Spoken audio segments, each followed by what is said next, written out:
What's in your mouth? This is Two Blind Crew. Yeah. Two Blind Crew. Two Blind Crew. Daddy, what's wrong with you? What's in your mouth? Hello and welcome to Two Blind Crew. I am Jeff. And I am Greg. Also known as Deadly Do-Right or Egg McMuffin. The McMuff. Hey, man. McMuffin. I guess I just made a copyright infringement there. Whoops. Yeah, well, you can send me the check. A little slip of the tongue. Greg McMuffin is what we meant to say.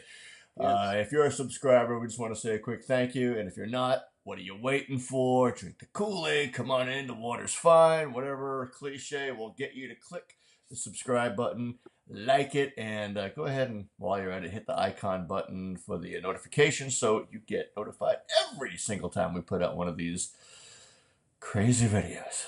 Yeah, baby. Currently every Tuesday morning, 6 a.m. Eastern, 3 a.m. Pacific. So what's in your mouth, Greg? What you got? What you doing? And I don't know. I'm just kind of hanging out today. I had the bunch of breakfast was in my mouth, but now it's not, and there you have it. Nah, it's been a wild morning. We haven't been able to get started with this, but we're having fun today. So watch for the bloopers at the end of it if you want to see it. That's what we decided. There's too many to keep. Although doing, standalone blooper videos will be fun, and from time to time, perhaps we shall put the best ofs together. But I guess we'll just stick them at the end of each video. That way, you know the context from whence they came. And speaking of context and having fun today, you will notice it's Sunday. And, my boys, the Brady Bunch. Get a good shot of the hat. The Patriots are playing today, AFC Championship against the Jaguars. Of course, by the time this airs on Tuesday, you'll either be pointing at my hat and laughing, saying, losers! Or all you Tom Brady Patriot haters will be saying, cheaters. Either way. What is it going to be this year? Inflatable shoes? I don't know. My wife is already dogging me, saying that he's got a hurt thumb, but I remind her that in every playoff game and championship game and, I don't know, 7 of the last 9 Super Bowls that they were in, he had an injured thumb. There you go. I think it's how they get in the other team's head or something. Maybe so. Thinking they got him, but then they don't. Anyway, that's way off topic, but what's in your mouth? Well, hopefully it's good things today. We talked a little bit earlier, you and I, about how powerful our mouths and our tongues are as far as either heaping praise or throwing out a heap of hurt. I like that. A heap of hurt. Just a heap and a hurting. And and sometimes we do it on purpose. Sometimes it's just an accident. I know that my tongue has gotten me in trouble more than one time. And I'm sure you've got some stories as well. Yeah, but I'm not sharing mine. Nope. I'm innocent. Yeah, I understand. Oh, man, I just lied. The perfect one is what everybody's done, I think, or men have done mostly. But, you look at a lady and go, my goodness, I didn't know you were pregnant. You've really come a long way. When are you due? And, to find out that's not the situation whatsoever. But we've all done stuff or said things that have gotten us into a point of embarrassment. But I don't know. One of my favorite proverbs, and I'm not even sure which one it is, but the whip for a man's back is the tongue in his mouth. And man, that sure can come true. That sounds like wisdom. Maybe we'll even look it up if we're not lazy after the show and put the lower third down there and give that reference. Look at that, producer Josh. There you go. Hey, Josh. I'm going to hold you to that. And maybe in the book of Proverbs or maybe in the book of Greg, we'll have to find it. But it sounds like it would be in there. It should be. It's not. It should be. Oh, boy. Greg for Bible editor. We're in trouble now. Oh, good. See? There's Bob. Even Bob's mad at you now. His tongue's Yeah. getting him in trouble. Yeah, it just did. Yapping when he ain't supposed to. Bob! Hey, Bob, come here, buddy. He's saying hi to my dog. Welcome to our world. Hey, Veda. Ruh-roh, ruh-roh. Jeffrey. Ruh-roh, Save the day, Raggy. Jeff. I'm sorry, where are we? Save the day. All right, save the day. We're going to inject some pseudo-intelligence here. What's in your mouth? Oh, man, right now, the blessed taste of, or aftertaste of some lovely coffee. But interestingly enough, this week we had a parashah bow. Parashah is the portion, for those of you who maybe didn't catch the video that we mentioned. It just so happens to be Messianic rabbi, and the parashah is literally translates as portion. It's a long story. Maybe we'll discuss how they came about another time.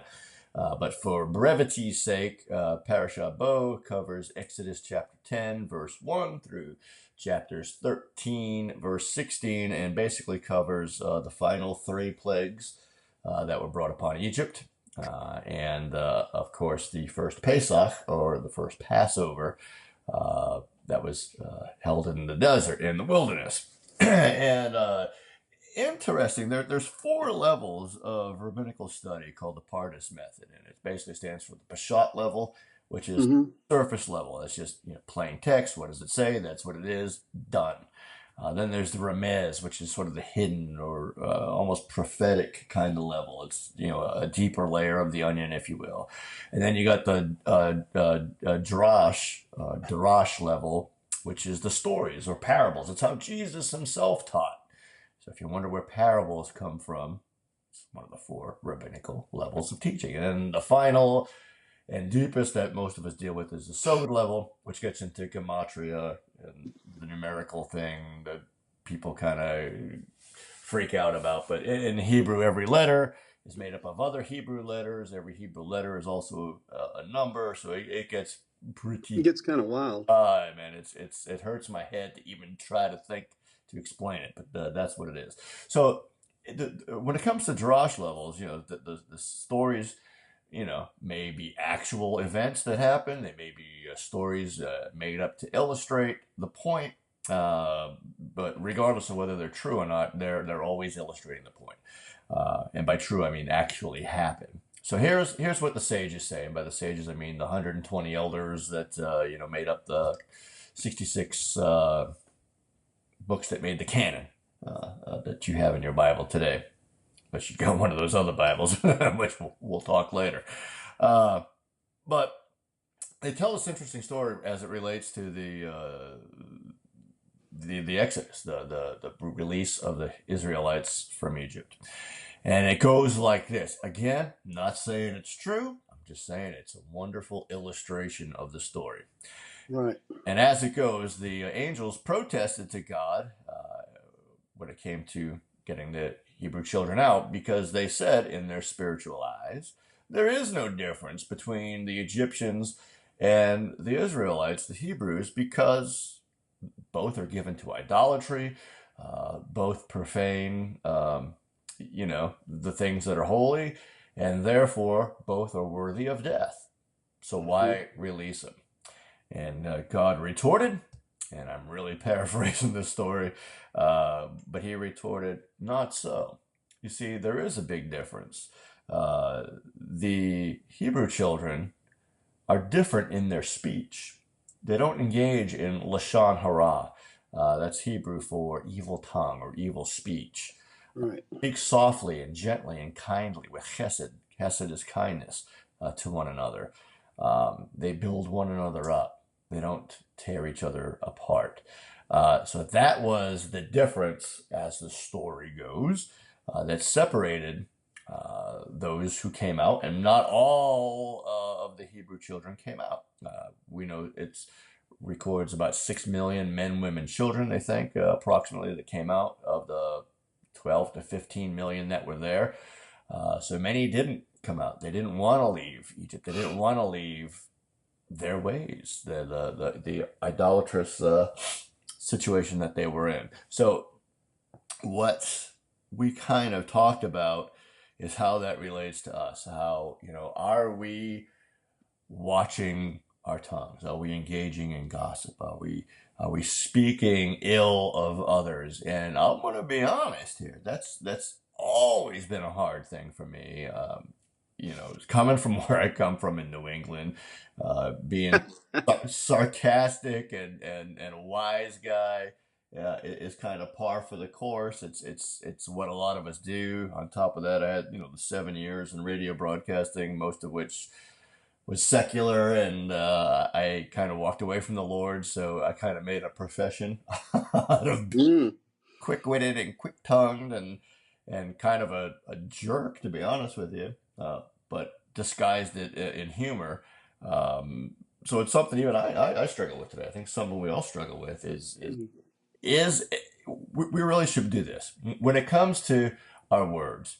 We should be men and women of few words, because by our words we will be judged. Even the New Covenant teaches that we'll have to give an account for every idle word. Does that scare you, Greg? That scares me. Oh my. Yeah, I don't like that.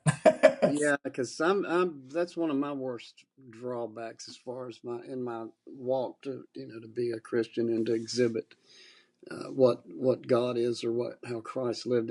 That's my worst one. Yeah. And I had a preacher buddy of mine used to tell me he knew how bad, back before I had my last eye removed, how bad my eye was hurting by the number of cuss words I said. Oh man, And so when I would get in bring pain, it out, man. and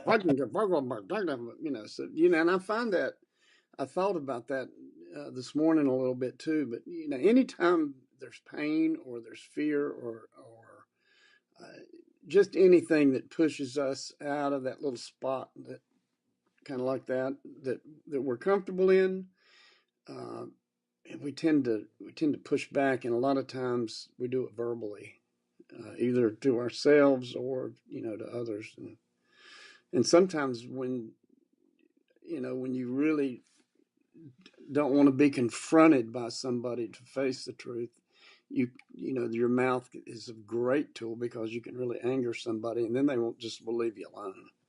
So yeah, it's my mouth has gotten me in trouble a lot. It brings us to another proverb that I'm going to quote without quoting. I too don't recall the exact one, but it talks about the tongue specifically being the littlest of members, but just like a rudder of a ship being the smallest of members, it drives the whole. Right. And it's so true. It's just some base thing about our humanity that when we're in trouble, like you said, or fearful or hurting, it brings us back to that. I think science would probably call it the instinctual, animalistic, whatever. We could just call it the fallen, our fallen side. That the dust and clay that we just want to express how we feel, and it's if we're feeling ugly, the speech tends to be ugly. But lesson number one is that we should be men and women of few words, because Right. by our words we're judged. So if the less we yap and run our mouths, the better off we are. And then also when it comes to like vows and I don't necessarily mean marital vows or taking an oath of office or anything like that. Yeah. Certainly are included. But when we say we're going to do something, Jesus said, simply yet let your yes be yes and your no be no. And the reason for that is, that in Judaism, on the Hebrew side of things, they're known all the way back to Abraham for trying to be like Abraham, in that he promised little but delivered much. Remember when the three visitors came Right. in the desert? He said, "Oh, let me go fetch a little morsel of bread." And then the next thing you know, he's behind the scenes. "Hey, slaughter that calf, get those bulls, make those cakes, do this, do that." And it turned out to be this grand feast. So, and how much better it is to promise little and deliver much than to do what most of us tend to do, is be all grandiose in our promises and vanity, vanity. And it's all about, Vanity. vanity, exactly. Vanity. A chasing Oh, of the wind. And then, hey, and then we deliver nothing. What good is that? What witness is that? yeah. It's some of the Christians that I respect the most, or just people in general that I respect the most, are the ones that are kind of quiet natured, and there's a lot of wisdom when they do speak, and they think about what they're getting ready to say. Where I think that's what gets us in trouble. You mentioned going back to that animalistic, Oh, whatever. It's just it comes out very quickly. So I guess the thing is to use wisdom and be patient in your speech. Like you said, speak few words, and that would happen if we thought about what we said, especially me. again, if you're not already a subscriber, please hit the subscribe button. Visit our website, twoblindcrew.com. Tell a friend. And until next time, Greg says, See you later. me too. Bye-bye. Thanks for spending time with us at Two Blind Crew. On behalf of my daddy Jeff and Greg Greg McLaughlin, be sure to stop by our website, twoblindcrew.com. Follow us on Twitter at twoblindcrew, and like us on Facebook. See you next time. Can I have my money now? I'm serious. I want my money now. Mom! What's in your mouth? That's easy for you to say.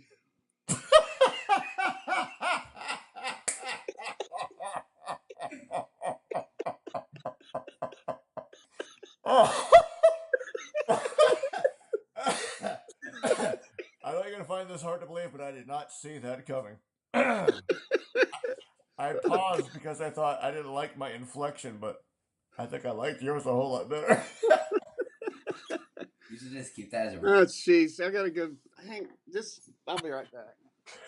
Oh, honey, We're going to start putting the He bloopers said in. he'll be right back. Where'd he go? You wet himself? What did he say? My dog came in. I had to shut the door. Who let the dog out? I let the dog in.